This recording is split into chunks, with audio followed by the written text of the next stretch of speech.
waxaan ka hadlaynaa sheekadii afartii walaalo. Waxaa jiray tuulo yar oo ku taalo jambiga webiga jiinka webiga. Waxaa jiray nin kalluumaysato ah. Ninkaas kalluumaysatada wuxuu lahaa 4 wiil.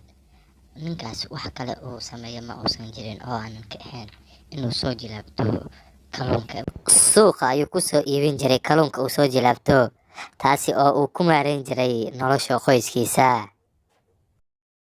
Maalin maalmaha ka mid ah wuxuu isugu yeeray 4tiisa wiil. Wuxuu ku yiri, dooni maayo inaad sidooda kale noqotaan oo aad kalluunka soo jilaabataan ee baxa oo xirfad cusub soo barta oo aad noloshiina ku maareyn kartaan. Kadib waxay yiraahdeen, aabbo garan mayno wax aan soo barano, weligeennana kama aynaan bixin guriga ee maxaa sameynaa. Aabihii ayaa wuxuu ku yiri, waa taas mida aan idinka rabo inaad sameysaan, baxa oo xirfad cusub soo barta. Haye ayay ku yiraahdeen aabahooda, wayna baxeen. Sidii u socdeen markay guriga ka fogaadeen ayaa waxaa ka hor yimid wado 4 jiho u kala qaybsan. 4tii walaalo mid ka mid ah ayaa wuxuu yiri, waxay ila tahay in aynu mid walba oo ka mid ah uu hal wado qaado, sidoo kalena 4 sano kadib aynu meeshaan ku wada kulmano. Taas ayay ku heshiiyeen. 4 jiho oo kala duwan ayay qaadeen. Roob ayaa wuxuu la kulmay nin inta uu wadada kusii socday. Ninkii ayaa ku yiri, hooge, wadadan meeshan ayay ku go'day, baad u socotaa. Roob ayaa uu ku jawaabay inuu rabo inuu barto xirfad nooc walbaba oo aan ku shaqaysan karo ayaan rabaa inaan barto, ayuu yiri Roob. Ninkii ayaa ku yiri, hadday saas tahay ani isoo raac, waxaan kaa dhigayaa tuuga ku xariifsan adduunka. Roob ayaa yiri, maya, dooni maayo inaan noqdo tuug, waxaan rabaa inaan xalaal shaqaysto. Eeg saaxiib, ayuu yiri ninkii, xirfadan u baro oo keliya xirfad ahaan u baro, oo laakiin u adeegso inaad shay wanaagsan ku samaysay. Roob ayaa fikiray, kadibna waa uu ka aqbalay. Waxaana uu is yiri, waxba kuma qodno inaad baratid xirfad. Kadibna Roob wuxuu raacay ninkii Roob ahaa ayaa si fiican loo baray xirfadda tuugnimada ahayd. Roob ayaa la baray xirfadda tuugnimada ah asagoo awoodo inuu qof walba wuxuu rabo ka qaato iyadoo aanan la ogaa karin. Siduu u socdaba inankii labaad ee Kool ahaa wuxuu arkay guri meel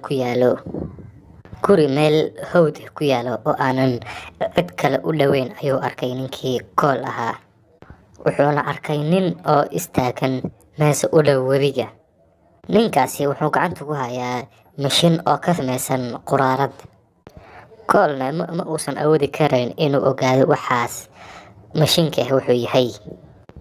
Koolna ayaa ninkii odayga ahaa u dhaqaaqay.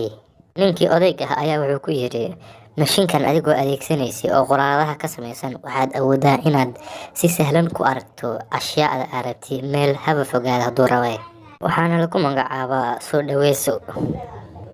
Wiilkii Kool ahaa ayaa arrintaasi aad u ka helay. Miyaad i baraysaa sida loo isticmaalo soo dhaweysadan, ayuu ku yiri Kool. Ninkii odayga ahaa ayaa ku yiri, haddii aad doonayso inaad barato xirfadan waan ku soo dhaweynayaa. Kool ayaa wuxuu bilaabay inuu la noolaado ninkaas, xirfadiina uu ka barto. Kool waxaa la baray xirfadda sida loo isticmaalo soo dhaweysada. Bilo yar gudahood Kool ayaa wuxuu ku noqday khabiir sida loo isticmaalo soo dhaweysada. Ninkii odayga ahaa ayaa wuxuu ku yiri, si fiican ayaad u baratay bahasha, haddii aad doonaysana waad iska baxi kartaa.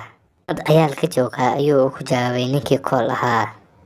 Haddana waa inaan iska baxaa.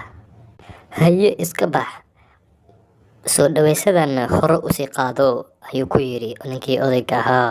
Waxaad awoodaa inaad ku aragto shay walba oo dhulka ama cirka yaalo haba fogaade. Walaalkii saddexaad ee lagu magacaabi jiray Alex, isagana wuxuu la kulmay nin ugaarsada ah. Wuxuu tagay gurigii ninkii ugaarsada ahaa si uu ka barto xirfadii. Alex ayaa waxaa ku yiri, warniyow, baryo badan ayaad meeshan ku tababaranaysa ee inakeen aynu duurka aadnay si aan wax usoo ugaarsano. Inakeen aynu aragnay inaad wax soo ugaarsan karti. Haye ayuu ku jawaabay ninkii Alex ka ahaa. labadoodaba waxay aadeen duurka si ay u ugaarsadaan dayro. Alexis ayaa falaarta ku tuuray dayradii wayna ku dhacday. Alex ayaa loo dhiibay bahashii warankii.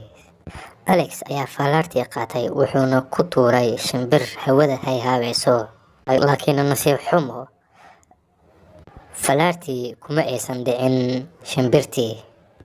Warheed Alexow, waxaad u baahan tahay inaad tababar badan samayso. Hadda laga bilaabo maalin walba waxaynu imaanaynaa meeshaan si aan u tababarano, ayuu ku jawaabay ninkii Alex ahaa. waa uuna ka ogolaaday. Maalin walba wuxuu keen jiray ninkii ugaarsada ahaa Alex meesha duurka si uu xirfadda ugaarsiga u barto. Ugu dambeyntii Alex ayaa xirfaddii ugaarsinimada si fiican u bartay, isaga oo aan luminayn hadafka.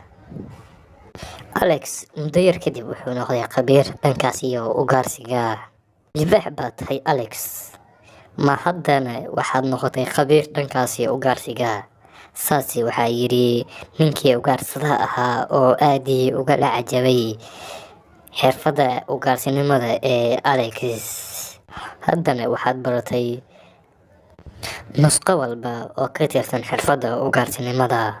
Waad mahadsan tahay walaal, ayuu ku jawaabay Alex. Zaid baad ii caawisay. La-aanta haddii aysan ahaan lahayn xirfaddan ma aanan baran lahayn. Haddana waxaan rajaynayaa inaan aado xaafadda si aan aabahayga u caawiyo. Haye, dhib ma lahan, waad baxi kartaa. Falaartaanna hore waad usii qaadan kartaa. Walaalkii ugu yaraana ee lagu magacaabi jiray Harry ayaa wuxuu gaaray tuulo yar, halkaasi oo uu kala kulmay nin harqaanle ah. Ninkii harqaanle ahaa ayaa wuxuu ku yidhi, war wiilow, kuma tahay? Maxaase doonaysaa? Magacaygu waa Harry, waxaana rabaa inaan barto xirfad cusub.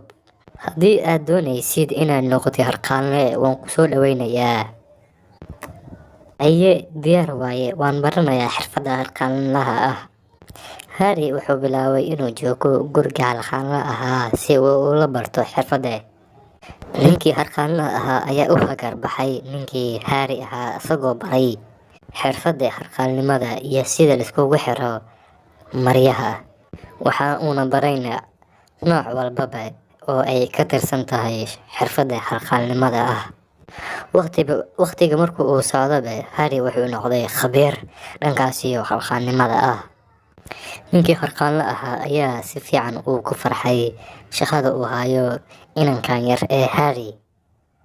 Harry markuu uu baxaba, ninkii harqaanle ahaa ayaa wuxuu siiyey cirbad iyo dun. Waxa uuna yidhi, waana ku faraxsanahay shaqada aad qabatay. Qaado cirbadan iyo duntaan, kana taxadar oo ilaasho bahashaan aan ku siiyey si aad xirfaddan aad ku shaqaysato. Kii Harry ahaa ayaa iska soo tagay asagoo u soo baxay dhankaas iyo gurigiisa. Afartii walaalood ayaa ku wada kulmay meeshii ay ku heshiiyeen 4 sano ka hor. Meeshaas kadib waxay israaceen waxayna aadeen gurigii aabahood.